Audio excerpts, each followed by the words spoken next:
परछाई एपिसोड 105। अब आगे। जब समायरा अपना हाथ सुहानी की तरफ बढ़ाती है तो उसके हाथ से आग की लपटें निकलने लगती है। वो आग की लपटें सुहानी के हथेली को छूते हुए उसके चारों तरफ घूमकर उन अस्थियों तक पहुंच जाती है।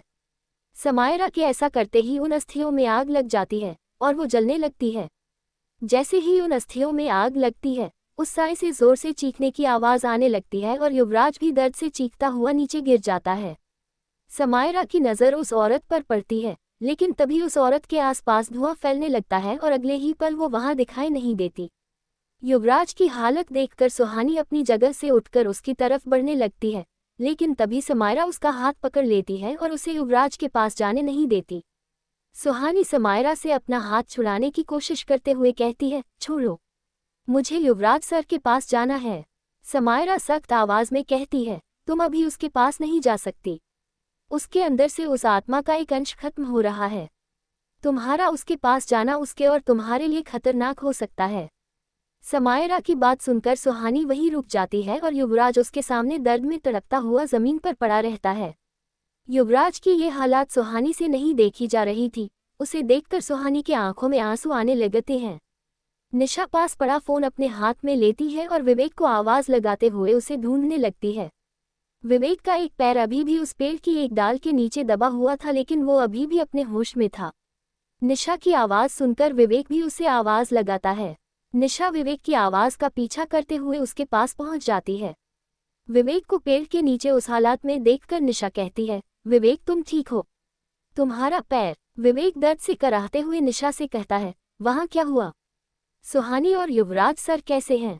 निशा विवेक के पैर से उस डाल को हटाने की कोशिश करते हुए कहती है, वो सब ठीक है, अस्थियां जल चुकी है। निशा की बात सुनकर विवेक उस दर्द में भी खुश होकर कहता है, क्या सच में? लेकिन ये कैसे हुआ? वो अखंड ज्योति तो बुझ गई थी ना? निशा जवाब देती है, सच बताऊं तो इस वक्त मुझे भी कुछ समझ नहीं आ रहा है, लेकिन इस बारे में हम बाद में बात करेंगे, पहले तुम अपना पैर निकालने की कोशिश करो। ये कहकर निशा अपनी पूरी ताकत लगाकर उस डाल को हटाने की कोशिश करती है और विवेक अपना पैर वहां से हटा देता है। विवेक की पैर काफी इंजर्ड हो चुका था। निशा उसे अपना सहारा देकर खड़ा करती है और उसे अपने साथ लेकर सुहानी की तरफ जाने लगती है। विवेक निशा से कहता है, रघु अंकल कहाँ है? निशा जवाब देती है, तुम पहले वहां चलो, फिर मैं उन्हें भी ढूंढती हूँ। कुछ ही देर में निशा और विवेक उस जगह पर आ जाते हैं जहाँ युवराज और सुहानी थे। विवेक वहां समायरा को देखते हुए कहता है, ये कौन है? निशा और विवेक दोनों ने पहले कभी समायरा को नहीं देखा था। निशा एक्साइटेड होकर विवेक से कहती है, यार, ये तो सुपर वुमन है। इसने आते ही पहले सुहानी को बचाया, फिर उन अस्थियों को भी इसी ने जलाया। निशा की बात सुनकर विवेक हैरानी से समायरा की तरफ देखने लगता है। कुछ देर बाद युवराज का दर्द भी कम होने लगता है और वो शांत होने लगता है। युवराज के शांत होते ही सुहानी समायरा की तरफ देखने लगती है।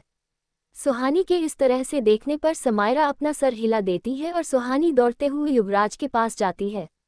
युवराज जमीन पर पीठ के बल पड़ा था और लंबी लंबी सांसें ले रहा था। सुहानी युवराज के पास जाकर उसके सर के पास बैठ जाती है और उसका सर अपनी गोद में रख लेती है। युवराज अब धीरे धीरे अपनी आंखें खोलता है और उसे सामने सुहानी बिल्कुल सही सलामत दिखाई देती है। युवराज सुहानी के चेहरे पर अपना हाथ रखकर कहता है, तुम ठीक हो? सुहानी कुछ कह नहीं पाती। वो अपने चेहरे पर रखे युवराज के हाथ पर अपना हाथ रखते हुए हाँ में सर हिला देती है। युवराज कहता है, राघव, निशा और विवेक? सुहानी कहती है, निशा और विवेक ठीक है और रघु अंकल। ये कहते हुए सुहानी अपने आसपास देखने लगती है। तभी वहां लड़खड़ाते हुए राघव भी आ जाता है। राघव को देखकर सब चैन की सांस लेते हैं। निशा विवेक को वहीं छोड़कर युवराज के पास आती है और उसकी हालत देखते हुए कहती है, हमें युवराज सर को हॉस्पिटल लेकर जाना होगा। निशा की बात सुनकर युवराज कहता है, उसकी जरूरत नहीं पड़ेगी। युवराज की हालत धीरे धीरे अपने आप ठीक हो रही थी, लेकिन अभी भी वो जमीन पर सुहानी की गोद में ही था। समायरा युवराज के पास जाकर घुटने के बल बैठ जाती है और उसके दाहिने हाथ की कलाई अपने हाथ में लेकर उसे बड़े गौर से देखने लगती है। युवराज के साथ बाकी सब भी समायरा को ऐसा करते देखने लगते हैं। युवराज की कलाई पर जो निशान था अब वो फीका हो चुका था। युवराज इस वक्त समायरा को ही देख रहा था। समायरा एक नज़र युवराज को कोल्ड एक्सप्रेशन के साथ देखती है और फिर से अपनी जगह पर चली जाती है। सुहानी को अब तक समझ नहीं आ रहा था कि जो समायरा युवराज को मारने के लिए कुछ भी कर सकती थी, आज वो उसी युवराज की मदद क्यों कर रही है। युवराज की बॉडी अब काफी हद तक रिकवर कर चुकी थी। वो अब अपनी जगह से उठकर खड़ा हो जाता है और समायरा के सामने कहता है, थैंक्स। युवराज के ये कहते ही समायरा उसकी आंखों में देखने लगती है और उसके दिमाग में कल रात का इंसिडेंट चलने लगता है जब उस लड़की ने समायरा को बेहोश किया था। कल रात वो लड़की समायरा के चेहरे पर वो सफ़ेद पाउडर उड़ा देती है। उस लड़की के ऐसा करते ही समायरा समझ जाती है कि उसके साथ ज़रूर कुछ गलत हो रहा है। समायरा उस लड़की का गर्दन पकड़ लेती है, लेकिन कुछ ही देर में बेहोश हो जाती है। कुछ देर बाद जब समायरा को होश आता है तो वो खुद को एक कमरे के बेड पर पाती है। वो जगह समायरा के लिए बिल्कुल अनजान थी। वो अब अलर्ट हो जाती है और उस कमरे से बाहर आ जाती है। जैसे ही समायरा कमरे से बाहर आती है उसे अपने सामने युवराज खड़ा मिलता है। युवराज को वहां देखते ही समायरा गुस्से से आग बबूला हो जाती है। वो गुस्से में तेजी से चलते हुए युवराज के ठीक सामने आकर उससे कहती है, तुम्हारी हिम्मत कैसे हुई मुझे किडनैप करने की। युवराज बिना किसी एक्सप्रेशन के समायरा को देखते हुए कहता है, I am sorry for this, लेकिन तुम्हें शहर से बाहर लाने का और कोई रास्ता नहीं था। युवराज का जवाब सुनकर समायरा चौंक जाती है, लेकिन फिर भी वो गुस्से में युवराज से कहती है, तुम मुझे यहाँ लेकर क्यों आए हो, मुझे मारने के लिए। युवराज कहता है, नहीं, आई नीड योर हेल्प। इस बार युवराज का जवाब सुनकर समायरा हैरान रह जाती है। वो युवराज से कहती है, मुझे मजाक पसंद नहीं। युवराज सीरियस एक्सप्रेशन के साथ कहता है, मुझे उस साए को खत्म करने के लिए तुम्हारी मदद की ज़रूरत है। इस बार युवराज के बात की संजीदगी को समझते हुए समायरा को विश्वास हो जाता है कि युवराज मजाक नहीं कर रहा। समायरा युवराज का मजाक उड़ाते हुए कहती है, तुम्हें मेरी मदद की क्या ज़रूरत पड़ गई? उस ढोंगी ने तुम्हारी मदद करने से मना कर दिया क्या? समायरा के इस सवाल का युवराज कोई जवाब नहीं देता। वो बस शांत होकर समायरा की तरफ देखने लगता है। समायरा युवराज का जवाब समझ जाती है और एक नकली हंसी के साथ कहती है, मुझे तो वैसे भी वो बुढ़ा किसी काम का नहीं लगता। समायरा का युवराज की मदद करने का कोई इरादा नहीं था, लेकिन फिर भी वो जानना चाहती थी कि आखिर ऐसी क्या बात हो गई कि युवराज को खुद समायरा से मदद मांगनी पड़ी रही है। समायरा सवालिया नज़रों से युवराज को देखने लगती है। युवराज समायरा को सारी बातें समझाने लगता है। जैसे जैसे समायरा युवराज की बात सुनती जा रही थी उसकी हैरानी बढ़ती जा रही थी। उसे अब तक सिर्फ इतना पता था कि शिमला में 200 साल पुराना एक साया है जो युवराज से जुड़ा हुआ है, लेकिन आज उसे और भी बहुत सारी बातें पता चल रही थी। युवराज की सारी बातें सुनने के बाद समायरा कहती है, लेकिन मैं ही क्यों? तुम मेरी ही मदद क्यों चाहते हो? युवराज कहता है, क्योंकि मैं किसी और पर भरोसा नहीं कर सकता। समायरा युवराज को ताना मारते हुए कहती है, तुम अच्छे से जानते हो कि तुम्हें मारना अब मेरी जिंदगी का मकसद है। तुम्हारी वजह से आज मेरी माँ जिंदा नहीं है और तुम कह रहे हो कि तुम मुझ पर भरोसा करते हो और मुझसे मदद मांगने आए हो। मैं तुम्हारी मदद क्यों करूं? युवराज कहता है, क्योंकि तुम मुझे मारना चाहती हो और ये बात तुम्हें अच्छे से पता है कि उस साए के रहते तुम मुझे कभी नहीं मार पाओगी। तो पहले मिलकर उस साए को खत्म करते हैं, फिर अगर तुम मुझे मार सको तो। ये कहकर युवराज चुप हो जाता है। युवराज की बातें समायरा को सोचने पर मजबूर कर देती है। समायरा को युवराज का ये ऑफर सही लगता है। वो भी जानती थी कि उस साए को मारे बिना वो युवराज को नहीं मार सकती। समायरा युवराज के नफरत में और कुछ देख नहीं पा रही थी। वो बस उसे खत्म करके अपनी माँ का बदला लेना चाहती थी। उसके इस गुस्से की वजह ये भी थी कि उसे अब तक पूरी बात पता नहीं थी। समायरा इस बारे में गंभीरता से सोचने लगती है। समायरा को देखकर युवराज समझ गया था कि अब उसका फैसला क्या होने वाला है। युवराज उससे कहता है, कल शाम 7 बजे, लोकेशन तुम्हारे फ़ोन में है। ये कहकर युवराज वहां से चला जाता है। ये सोचते हुए समायरा प्रेजेंट में आ जाती है। इस वक्त युवराज उसके सामने खड़ा था और सुहानी युवराज के ठीक पीछे। बाकी लोग भी आसपास ही खड़े हुए थे। युवराज के थैंक्स कहने पर समायरा उससे कहती है, उससे आज़ाद होने के बाद मैं तुम्हें नहीं छोड़ूंगी। इस कहानी का अंत जो भी हो, लेकिन तुम्हारी मौत तय है, युवराज दीवान। समायरा की बात सुनकर युवराज कुछ रिएक्ट नहीं करता, लेकिन सुहानी युवराज के पास आकर उसका हाथ थाम लेती है और गुस्से से समायरा को घूरते हुए अपने एक एक शब्द पर जोर देते हुए कहती है, ऐसा कुछ नहीं होगा समायरा। सुहानी के मुंह से समायरा नाम सुनकर निशा और विवेक हैरानी से उसकी तरफ देखने लगते हैं। समायरा सुहानी को एक नज़र देखकर अपनी नज़रें उससे हटाते हुए कहती है, चलो यहाँ से। कुछ ही देर में वो सब युवराज के घर पहुंच जाते हैं। समायरा भी इस वक्त उनके साथ ही थी। वो सभी कार से बाहर आते हैं और युवराज समायरा से कहता है, चलो मैं तुम्हें ड्रॉप कर देता हूँ। समायरा अपने एटीट्यूड में कहती है, कोई ज़रूरत नहीं है। समायरा अपनी आंखों से सुहानी की तरफ इशारा करते हुए कहती है, अब हर वक्त इसकी हिफाजत करनी होगी, खासकर रात में। उसे अब पता चल चुका है कि ये उसे मार सकती है। अब वो इस पर हमला ज़रूर करेगी। समायरा इतना ही कह पाई थी तभी वहाँ बहुत गुस्से में पद्मिनी सिंघनिया पहुँच जाती है। वो बहुत तेज चलते हुए युवराज की तरफ बढ़ रही थी। पद्मिनी युवराज के पास पहुंचकर अपना हाथ उसके गर्दन की तरफ बढ़ा देती है। इससे पहले पद्मिनी का हाथ युवराज की गर्दन तक पहुंच पाता युवराज उसका हाथ पकड़कर उसे गुस्से से घूरते हुए कहता है, सोचना भी मत। पद्मिनी युवराज को गुस्से से घूरते हुए कहती है, तुमने मुझे धोखा दिया है और इसकी कीमत तुम्हें चुकानी पड़ेगी। युवराज पद्मिनी की बात का कोई जवाब नहीं देता, बस नफरत भरी नज़रों से उसे देखने लगता है। वहां खड़ा हर शख्स पद्मिनी को वहां देखकर और उसे युवराज के साथ ऐसे बर्ताव करते देखकर हैरान रह जाता है। निशा और विवेक को पद्मिनी से डर भी लग रहा था, लेकिन समायरा वहां कार पर टेककर बड़े आराम से खड़ी थी, जैसे उसे सामने चल रहे इशू से कोई लेना देना ही ना हो। वो भी पद्मिनी को बड़े गौर से ऑब्जर्व कर रही थी, लेकिन उसे देखकर ऐसा लग नहीं रहा था। युवराज से कोई जवाब ना मिलने पर पद्मिनी उससे कहती है, ये हरकत तुम्हें बहुत भारी पड़ेगी। ये कहकर पद्मिनी पीछे मुड़ती है और वहां से जाने लगती है। जैसे ही पद्मिनी समायरा के पास से गुजरती है वो एक पल रुककर समायरा को एक नज़र देखती है। समायरा भी बिल्कुल रिलैक्स होकर पद्मिनी की आंखों में देखने लगती है। इसके बाद पद्मिनी आगे बढ़ जाती है। पद्मिनी के वहां से जाते ही समायरा अपने मन में कहती है, अगर इसे मैं मार नहीं पाई फिर भी इसका बचना नामुमकिन है। इस युवराज दीवान ने कितने दुश्मन पाल कर रखे हैं। समायरा दीवान विला से अर्नव के घर के लिए निकल जाती है। वो रोड पर अकेले ही चल रही थी। सड़क बिल्कुल सुनसान थी और उसके दोनों तरफ स्ट्रीट लाइट्स लगी हुई थी। समायरा कुछ सोचते हुए चल रही थी तभी उसे अपने पीछे से एक आदमी की आवाज़ सुनाई देती है, तुमने गलत साइड चुन लिया समायरा। समायरा वो आवाज़ सुनते ही समझ जाती है कि वो आवाज़ सिद्धार्थ की है। उस आवाज़ को सुनकर समायरा जब पीछे मुड़ती है तो वहाँ सिद्धार्थ खड़ा होता है। समायरा के पीछे मुड़ते ही सिद्धार्थ उसे पास चला जाता है और उससे कहता है, Yuvraj Diwan is not a good choice for you. और मुझे ये बताने वाले तुम कौन होते हो? समायरा कहती है। सिद्धार्थ एक स्माइल के साथ कहता है, मुझे लगा आगे चलकर हम दोस्त बन सकते हैं।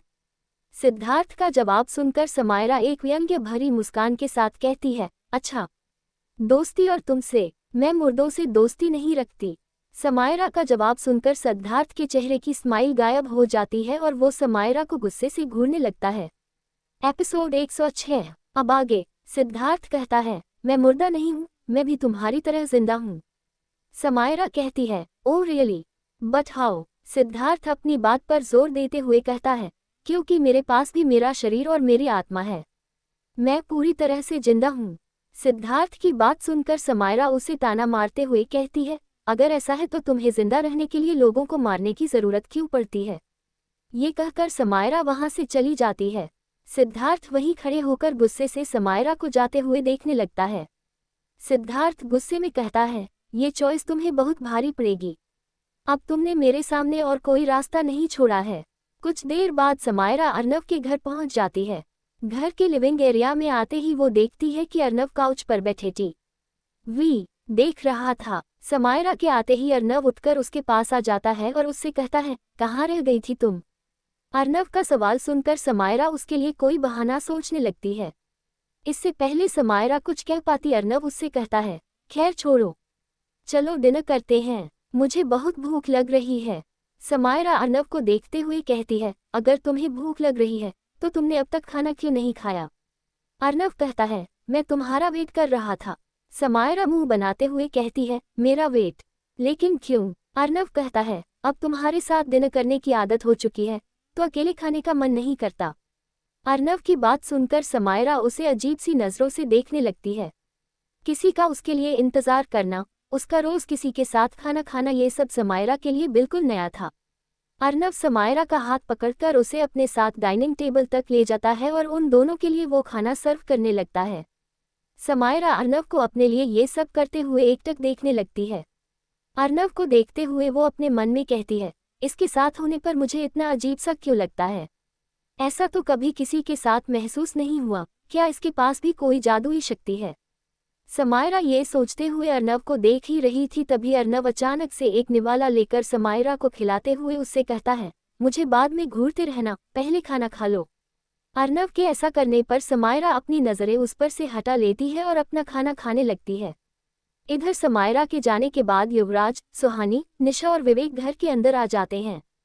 सभी इस वक्त सुहानी के कमरे में बैठे हुए थे। राघव दूसरे कमरे में आराम कर रहा था। युवराज इस वक्त खिड़की के पास खड़ा बाहर देखते हुए कुछ सोच रहा था। विवेक बेड पर अपना पैर पकड़कर बैठा था। निशा और सुहानी भी उसके पास ही बैठे थे। विवेक दर्द से कराहते हुए कहता है, यार, मुझे लगता है कि मेरा पैर टूट गया है। विवेक की बात सुनकर निशा कहती है, नहीं, मुझे नहीं लगता कि तुम्हारा पैर टूटा है, शायद हल्की सी मोच आई होगी। निशा की बात सुनकर विवेक को गुस्सा आ जाता है। वो चिढ़ते हुए निशा से कहता है, हल्की सी मोच? एक पेड़ गिरा था मेरे ऊपर। सुहानी विवेक को शांत कराते हुए कहती है, विवेक, तुम हाइपर मत हो, कल हम डॉक्टर के पास चलेंगे। विवेक फिर से दर्द से कराहते हुए कहता है, सुहानी, मैं कल तक नहीं रुक सकता, मुझे बहुत दर्द हो रहा है। युवराज वहीं खड़े हुए तब से उन सब की बातें सुन रहा था। वो विवेक के पास आकर बैठ जाता है। विवेक युवराज के वहां आने पर थोड़ा नर्वस हो जाता है। वो अभी भी युवराज से काफी डरता था। युवराज विवेक के पैर के उस पॉइंट को अपने हाथों से पकड़ता है जहां विवेक को दर्द हो रहा था। ये देखकर सुहानी तो समझ चुकी थी कि युवराज क्या करने की कोशिश कर रहा है, लेकिन निशा और विवेक को कुछ भी समझ नहीं आ रहा था। विवेक युवराज को अपना पैर पकड़ते देख उससे कहता है, युवराज सर, मैं ठीक हूँ, मुझे इतना भी दर्द नहीं हो रहा है। युवराज विवेक के पैर को ही देखते हुए कहता है, 2 मिनट शांत बैठो।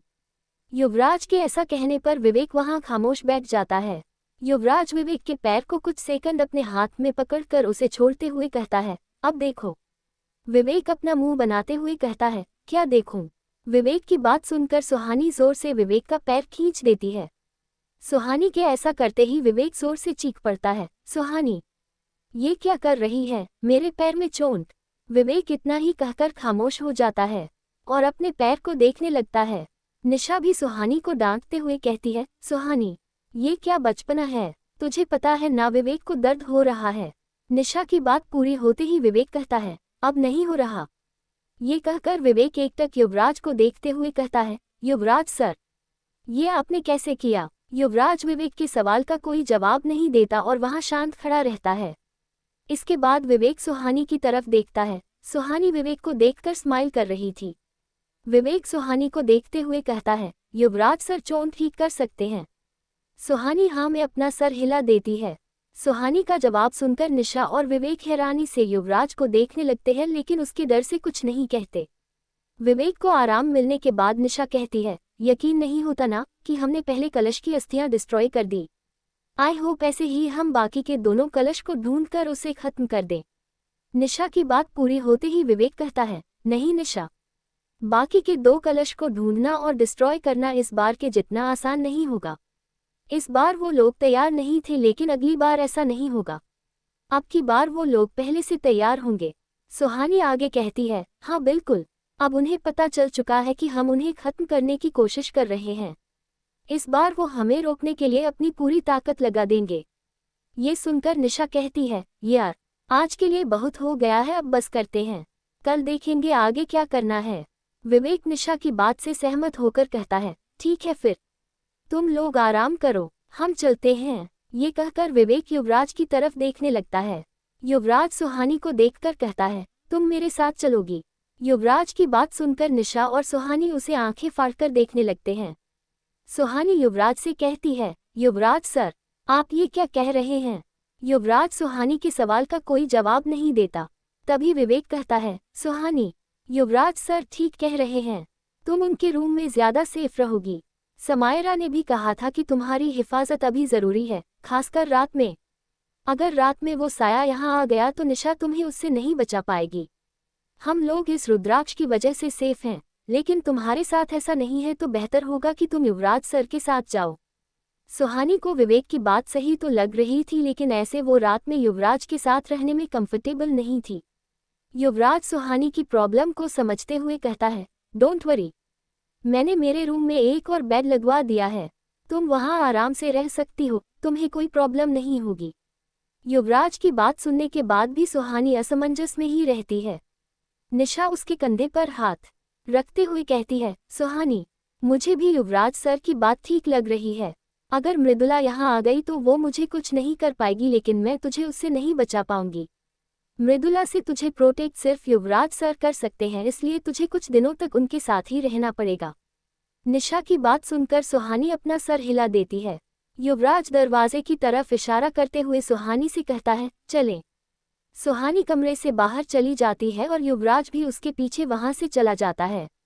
सुहानी और युवराज के वहां से जाने के बाद विवेक किसी सोच में पड़ जाता है। विवेक को इस तरह कहीं खोया देखकर निशा उससे कहती है, क्या हुआ, अब तुम किस सोच में पड़ गए? विवेक का सवाल सुनकर निशा का ध्यान टूटता है। विवेक सीरियस होकर निशा से कहता है, मुझे एक बात बिल्कुल समझ नहीं आ रही है। निशा क्यूरियस होकर कहती है, कौन सी बात? विवेक निशा की आंखों में देखते हुए कहता है, पद्मिनी को कैसे पता चला कि आज हमने क्या किया है, और उसने युवराज सर से ये क्यों कहा कि उन्होंने पद्मिनी को धोखा दिया है? निशा भी विवेक की बात से सहमत होकर कहती है, सच बताऊं तो यही बात मुझे भी परेशान कर रही है। पद्मिनी आज इतने गुस्से में क्यों थी? विवेक इरिटेट होकर कहता है, सारी मिस्ट्री सॉल्व होती जा रही है, लेकिन जहां इस पद्मिनी की बात आती है, हम बार बार जीरो में क्यों आ जाते हैं? युवराज सर भी इस बारे में कभी कुछ नहीं बताते।